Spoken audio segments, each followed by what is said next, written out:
Bismillahirrahmanirrahim. Alhamdulillahi rabbil alamin. Wassalatu wassalam ala rasulillah wa ala alihi wa ashabihi ajma'in. Të nderuar vëllezër, motra dhe miq, ju përshëndes të gjithëve me përshëndetjen islame. Assalamu alaikum wa rahmatullahi wa barakatuh. Paqja qoftë mbi ju dhe mëshira e Allahut dhe bekimet e tij. Jemi në vazhdim të projektit të librave, më konkretisht në një lëndë të re të cilën dëshirojmë ta nisim sot inshallah, e cila është pjesë e lëndës së Kuranit dhe më saktësisht trajton tefsirin e Kuranit, që do të thotë shpjegimin e Kuranit. Libri që kemi marrë si referencë për trajtimin e kësaj lënde dhe të cilin do ta përkthejmë inshallah është libri që ju shikoni, i cili titullohet At-Tafsir al-Munir fil aqidati wash-shari'ati wal-manhaj, të cilin titull e kemi përkthyer shpjegimi i ndriçuar në doktrinë, legjislacion dhe metodologji. Autori i librit quhet Doktor Wahb Az-Zuhaili, i cili është prej dietarëve bashkëkohor të kësaj fushë. Shtëpia botuese që e ka nxjerrë në qarkullim quhet Darul Fikr, që do të thotë shtëpia botuese e mendimit. Dhe përkthimi ka filluar në Lushnjë nëntor 2025.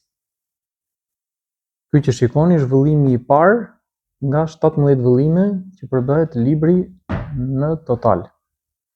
Pa humbur kohë, hyjmë te fjala e autorit tek hyrja në arabisht ku thotë: Ahmeduka ya Rabb mil as-samawati wa mil al-ard wa mil ma shi'ta min shay'in ba'd. Hamdan yuwafi ni'amak wa yukafi fadla ihsanik. Subhanaka la uhsi thana'an 'alayk anta kama athnayta 'ala nafsik. Wa sallallahu wa sallim 'ala al-hadrati an-nabawiyya allati tarjamat ma'ani al-Qur'an al-Karim wa risalati al-Islam ila waqi'in 'amali malmus.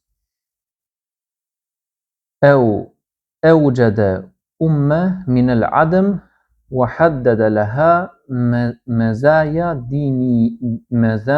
مزايا دينها وخصائص شريعتها ورسم لها آفاق المستقبل المجيد إلى يوم القيامة حتى تحافظ على وجودها وتحيي نفسها من الضياع أو الذبان أو الانحراف عن جادة الهدى الإلهي الرشيد وبعد.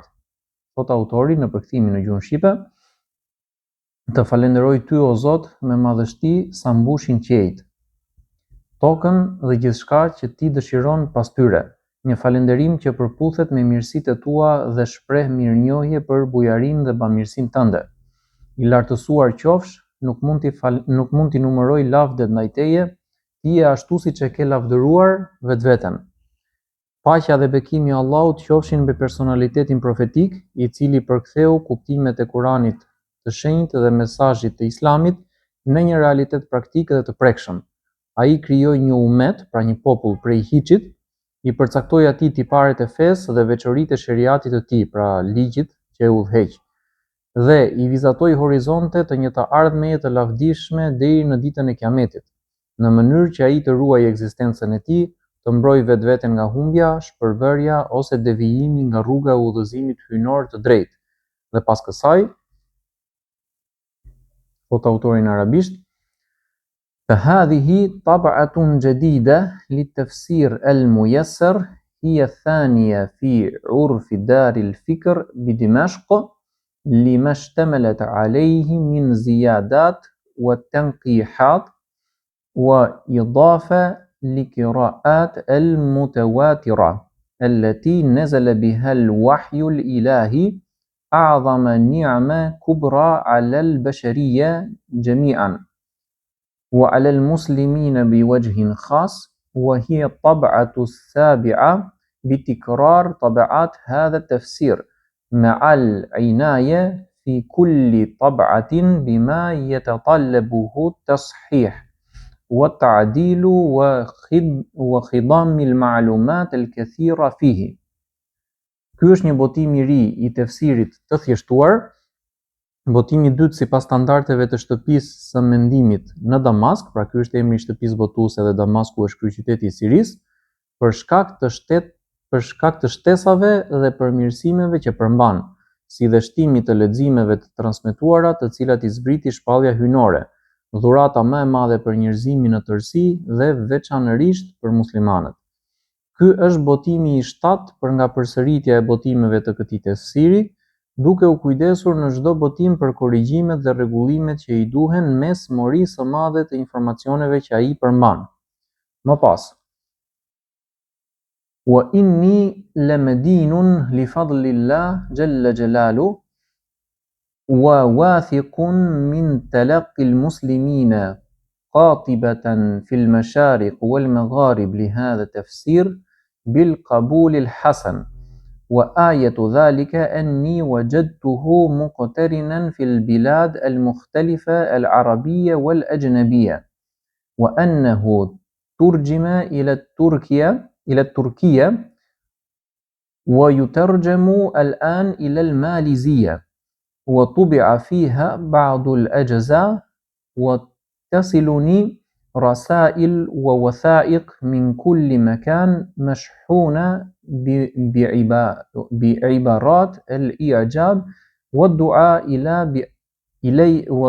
لي بأحسن جزاء. جزاك الله خير الجزاء. Dhe jam vërtet borxhli ndaj mirësive të Allahut të madhëruar. Dhe jam I bindur se muslimanët në lindje dhe në perëndim do ta presin këtë tefsir me miratim të mirë. Dëshmi për këtë është se unë e kam gjetur atë të pranishëm në vende të ndryshme arabe dhe të huaja. Ai është përkthyer në turqisht dhe aktualisht po përkthehet në gjuhën malajziane. Ndërkohë këtu dëshirojmë të bëjmë një koment nga ana jon. Autori I librit kuptohet që gëzohet kur vepra e tij vlerësohet, por ai nuk është në dijeni që jemi duke e përkthyer dhe ne në gjuhën shqipe.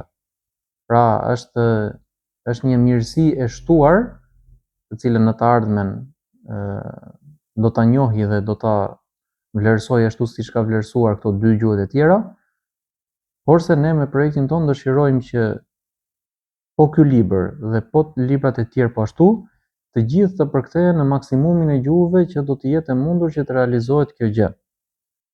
Dhe nëse ka nisur kjo vepër në lëndën e tefsirit, do të nisin edhe të tjera mbas saj inshallah.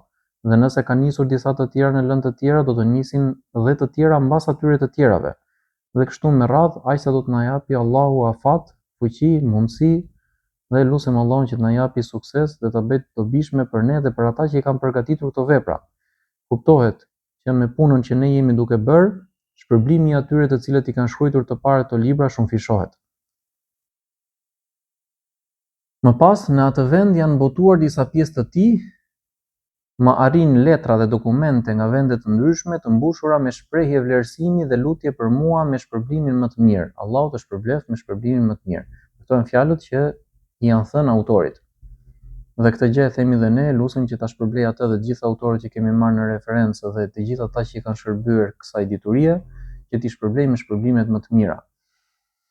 Më pas, wa asbab dhalika wadiha li kulli man yuqarinu bayna hadha at-tafsir wa ma sabaqahu min tafasir qadima shamila wa mutawassita wa mukhtasara wa tafasir haditha dhat manahij mutanawwi'a fayadhharu bihi ash-shumul wal-idna والإحاطة بكل ما يتطلبه القارئ من لغة وإعراب وبلاغة والتوجيه وتشريع وتوثيق في الدين مع الالتزام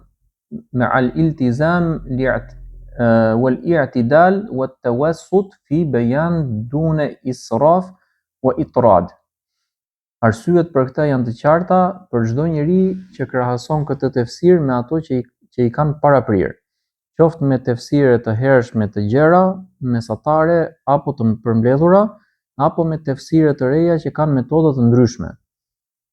Pra metodologji të ndryshme përgatitje ka për qëllim autori, Kjo vepër shfaq përfshirje të plotë, pasuri për mbajtje dhe trajtim gjithëpërfshirës të gjithçkaje që i nevojitet lexuesit.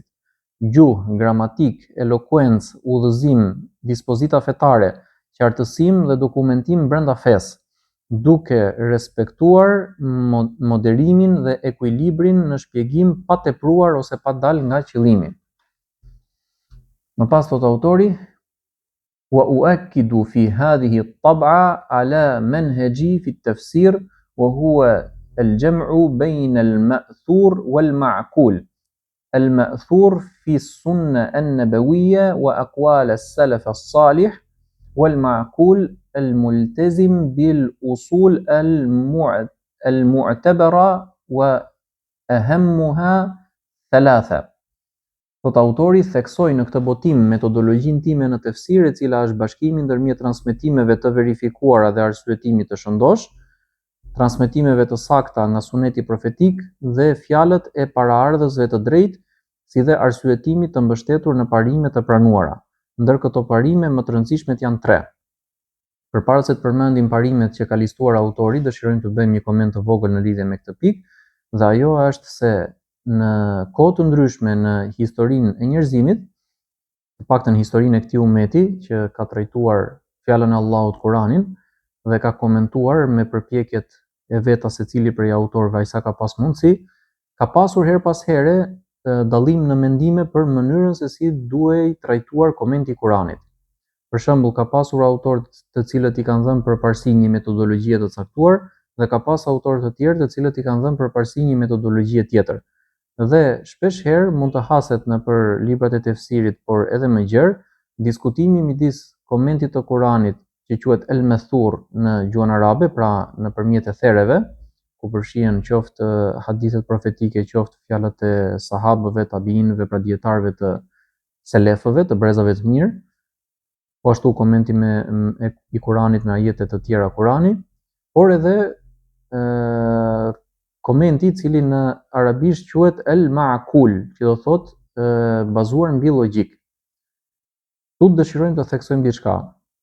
Logjika në mënyrë të pavarur nuk ka shanse të komentojë Kur'anin në asnjë lloj forme. Porse logjika shërben si një mjet për ta përdorur atë për të kuptuar atë se çfarë thuhet në Kur'an, atë se çfarë thuhet në hadithe, atë se çfarë thuhet në etheret e selefëve tanë të mirë, dhe ato në vetvete kur bashkohen me logjikën që përpiqet t'i kuptojë ato dhe t'i vëri në shërbim të dijes fetare, atëherë bëhet kombinimi më i mirë, dhe këtë ka për qëllim të thojë autori. Pra, ky shpjegim bëhet në mënyrë që të mos ketë keq kuptim, sikur autori jep përparësi logjikës duke lënë në njan argumentat fetare. Përkundrazi, ai përdor të dyja në maksimumin e nevojshëm. Dhe logjika në rast se përdoret brenda këtyre kornizave, atëherë është e dobishme, dhe nëse përdoret jashtë këtyre për të hamendësuar komentimet të Kuranit sipas pëlqimit apo tekave apo hamendjeve të një personi, atëherë ajo kthehet në diçka të kritikueshme. Sepse kuptohet që feja nuk mund të kuptohet nga fillimi deri në fund pa shpallje, po thjesht në logjik. Më pas, thot autorit e pika e parë për këtyre 3 pikave që do të përmendi, el bejanu nabawi al-thabit wa at-ta'ammul ad-daqiq jiddan fi madlul al-kalimati al-Qur'aniyya wal-jumla wa siyaq al-ayat وأسباب نزولها وعمل المجتهدين وكبار المفسرين والمحدثين وثقات أهل العلم. Përkthimi, shpjegimi profetik i sakt dhe meditimi shumë i kujdesshëm mbi kuptimin e fjalës kuranore, i fjalisë, i kontekstit të ajetit, i shkaqeve të zbritjes së tyre, i shkaqjes së zbritjeve të ajeteve, duke qenë se kanë pasur shkaqe të ndryshme, si edhe puna e dietarëve të zellshëm dhe komentuesve dhe muhadithinëve, pra atyre që merren me hadith, të mëdhenj dhe të besuar. Më pas pika 2. Riayetu وعاء القرآن الكريم الذي احتضن كتاب الله المعجز إلى يوم القيامة وهو اللغة العربية في أرفع أسلوب وأعلى بيان وأبلغ كلام جعل القرآن متميزا بالإعجاز البياني والعلمي والتشريعي واللغوي وغير ذلك حيث لا يجاريه في أسلوبه ومنهاجه كلام آخر ومصداق ذلك قول الله تبارك وتعالى قل لئن اجتمعت الإنس والجن على أن يأتوا بمثل هذا القرآن لا يأتون بمثله ولو كان بعضهم لبعض ظهيرا. Përkthimi i fjalës autorit: kujdesi ndaj gjuhës arabe, e cila është mbartësja e Kuranit fisnik që në ditën kur Allahu e zbriti këtë libër madhështor dhe deri në ditën e Kiametit. Ajo është gjuha arabe në nivelin më të lartë të stilit dhe elokuencës dhe fjalës së mrekullueshme. Kjo ka bërë që Kurani të jetë i veçantë në mrekullinë e tij gjuhësore, shkencore, ligjore dhe stilistike, dhe askush tjetër nuk mund t'i afrohet stilit dhe metodës së tij. Këtë e vërteton fjala e Allahut të lartësuar: thuaj dhe sikur të bashkoheshin njerëzit dhe xhindët për të sjellë diçka të ngjashme me këtë Kur'an, nuk do të mund ta sillnin edhe sikur ta ndihmonin njëri tjetrin. Pra surja Isra ajeti 88. Domethënë asnjëri nuk mundet të arrijë këtë nivel. Më pas pika 3, tamyiz al-ara wal-aqwal fi mukhtalaf at-tafasir بالاحتكام إلى مقاصد الشريعة الزهراء أي الأسرار والغايات التي ترمي المقاصد الشرعية إلى تحقيقها وتأصيلها. Pra dallimi I mendimeve dhe thanjeve në tefsire të ndryshme duke u mbështetur në objektivat e larta të sheriatit ose në qëllimet e sheriatit që përdoret zakonisht si term gjuhën shqipe nëpër libra, do me thënë të sekretet dhe qëllimet madhore që synon ligji I Islam për t'i realizuar dhe themeluar ato. Më pas,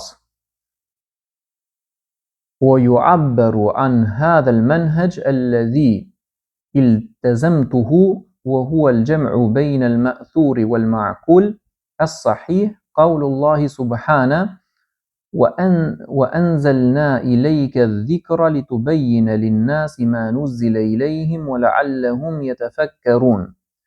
Kjo metodologji që kam ndjekur, pra bashkimi ndërmjet transmetimeve të sakta dhe arsyetimit, logjikës, shprehet qartë në fjalën e Allahut të madhëruar dhe ta kemi zbritur ty dhikrin, që në gjuhën shqipe përkthehet për kujtim dhe është një prej emrave të Kuranit, që tu shpjegosh njerëzve atë që u është zbritur dhe që ata të mendojnë. Surja Nahl, ajeti 44. Më pas. Al-madrasatu an-nabawiyya wa siyaghatu uslub hayati al-ummati al-muslima والجملة الثانية تبين مدى التفاعل مع كتاب الله بتفكر المخاطبين بهذا البيان تفكرا سديدا وتأملا عميقا وإبداء رأي حصيف ينبع من التبحر في علوم الإسلام وإدراك ألوان البيان في اللغة العربية ويحقق بحسب الاجتهاد المستطاع مقتضى مراد الله تعالى.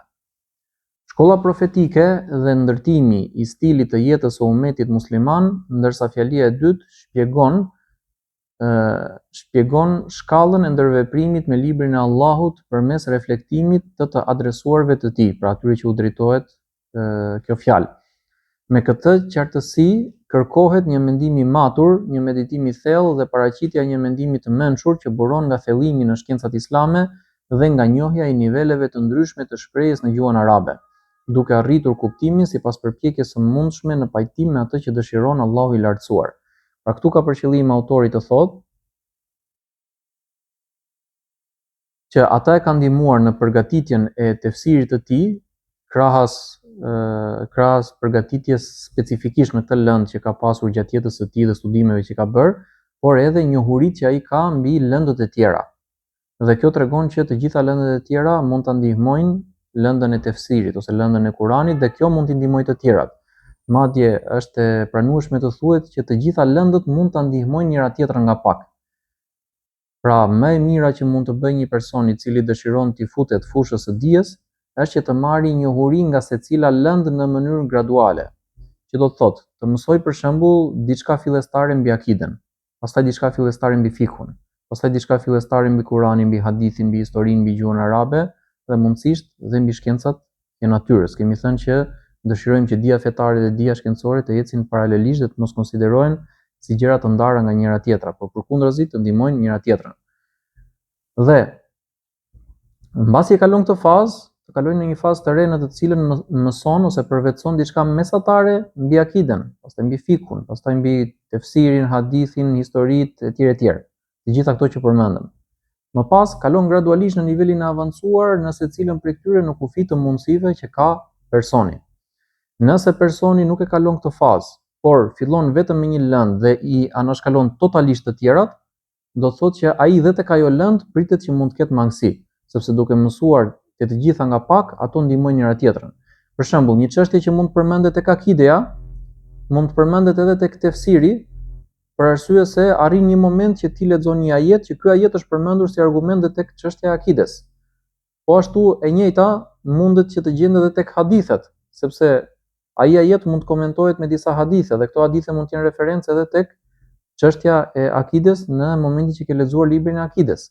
Të njëjtën gjë themi për një çështje fiku ose për çështje historike në disa raste. Kështu që lëndët ndihmojnë njëra tjetrën dhe duhet të përvetësohen secila nga pak. Madje të shtojmë edhe diçka që ka disa prej vendeve të botës islame, në veçanti përshtypje të mirë në këtë aspekt na ka lënë Mauritania, ndoshta mund ta kemi përmendur këtë çështje edhe më herët si lavdërim për ta, ku kam dëgjuar prej hoxhës së madh bashkohor, Sheikh Muhammad Hassan El-Didu, pjesëtar i Unionit Botror të Dietarëve të Muslimanëve dhe një nga dietarët më të mëdhenj të kohës tonë, nëse jo më i madhi, pra thotë që në vendin e tij nuk konsiderohesh dietar, pra nuk të njeh njeri si dietar në rast se ti nuk ke njohuri të thelluar mbi të gjitha lëndët. Të gjitha lëndët që trajton dija në përgjithësi. Madje ai përfshin edhe gjëra shkencore përveç lëndëve fetare. Dhe kjo do të thotë që nëse unë shkoj në një vend caktuar të botës arabe dhe atje më quajnë dietar në një lëndë, për shembull kam mësuar fikun shumë mirë dhe jam bërë dietar për atë vend. Nëse unë shkoj tek të tjerët, nuk më quajnë më dietar. Për arsye se nuk jam në atë nivel që ata ta emërtojnë personin dietar. Vetëm në momentin që do të arrij atë nivel që ata kërkojnë, po e arrita, atëherë meritoj të quhem dietar. Kjo do të thotë që koncepti në vetvete i fjalës dietar ndryshon nga vendi në vend, nga koha në kohë dhe nuk ka një përkufizim specifik fiks që po arrit këtë grad quhesh dietar dhe pikë. Nuk ekziston një përkufizim i prerë në këtë formë, por se ndryshon sipas vendit dhe kohës. Madje në veçanti në për vende ku mundet që Islami të ketë shumë pak prezencë dhe të ketë shumë pak praktik, shumë pak njohuri rreth fesë në përgjithësi në popull, mundet që dikë ta quajnë dietar edhe nëse ai nuk ka një nivel shumë të lartë në qoftë edhe në një lëndë të caktuar. Por se për atë vend ai është maksimumi për shembull që është arritur. Më pas, kuptohet që kur ne ndjekim këtë lloj realiteti, kur informohemi se si është gjendja në vende ndryshme të botës, ne duhet i vëmë vetes objektivat maksimale. Më pas thot autori, wa yu'akkidu madmum hadhihi al-aya al-karima qawlu an-nabiy al-Mustafa salawatullahi wa salamuhu alayhi wa ala alihi wa sahbihi wa tabi'ina wa hizbihi فيما رواه أبو داود والترمذي عن المقداد ابن معد كرب رضي الله عنه ألا إني أوتيت هذا الكتاب ومثله معه أي إنه أوتي القرآن وحيا من عند الله تعالى وأوتي من البيان مثله فيفصل ويخصص ويزيد عليه ويشرح ما ليس في الكتاب فيكون ذلك في وجوب العمل به ولزوم قبوله كظواهرهم المتلوة من القرآن كما قال الخطابي في معالم السنن أي السنة النبوية تجاور القرآن وتخدمه. أسأل الله تعالى أن يحقق مزيد النفع بهذا التغيير ويجعله في ميزان الحسنات والعمل الصالح والله يتقبل من المتقين. Autori, për mbajtjen e këtij ajeti fisnik, e vërteton fjala e profetit të zgjedhur, paqja dhe bekimet e Allahut qofshin mbi të, mbi familjen dhe shokët dhe ndjekësit dhe mbështetësit e tij, siç transmetohet nga Ebu Daudi dhe Tirmidhiu nga Mikdad ibn Ma'di Kerib, Allahu qoftë i kënaqur prej tij, se i dërguari sallallahu alaihi wasallam ka thënë: vërtet mua më është dhënë ky libër, dhe nuk kupton Kur'anin, dhe së bashku me të dhe diçka e ngjashme me të, dhe nuk kupton Sunetin, traditën profetike. Që do të thotë, atij është dhënë Kurani si shpallje nga Allahu i lartësuar dhe i është dhënë gjithashtu një shpjegim i shpallur i ngjashëm me të. Ai sqaron, specifikon, shton mbi të dhe shpjegon atë që nuk gjendet në libër. Kjo e bën të detyrueshëm veprimin sipas tij dhe pranimin e tij, ashtu siç janë të detyrueshme urdhëresat e qarta të lexuara në Kur'an. Ashtu siç ka thënë Khattabi në Me'alim es-Sunan, që është titulli i librit, suneti profetik është pranë Kuranit dhe i shërben atij. Lut Allahun e lartësuar që ky ndryshim të sjell më shumë dobi dhe ta vendosë atë në peshorën e veprave të mira dhe të punëve të drejta, dhe Allahu i pranon veprat e mira nga të devotshmit. Kjo është mbyllja që ka bërë autori që kemi marrë në konsiderat për fushën e tefsirit, dhe këtu e mbyllim edhe videon e sotshme duke i kujtuar shikuesit që të na ndihmojnë me nga një subscribe, like edhe share. I përshëndesim të gjithë. Subhanakallahumma wa bihamdik wa ashhadu an la ilaha illa anta wa astaghfiruka wa atubu ilayk.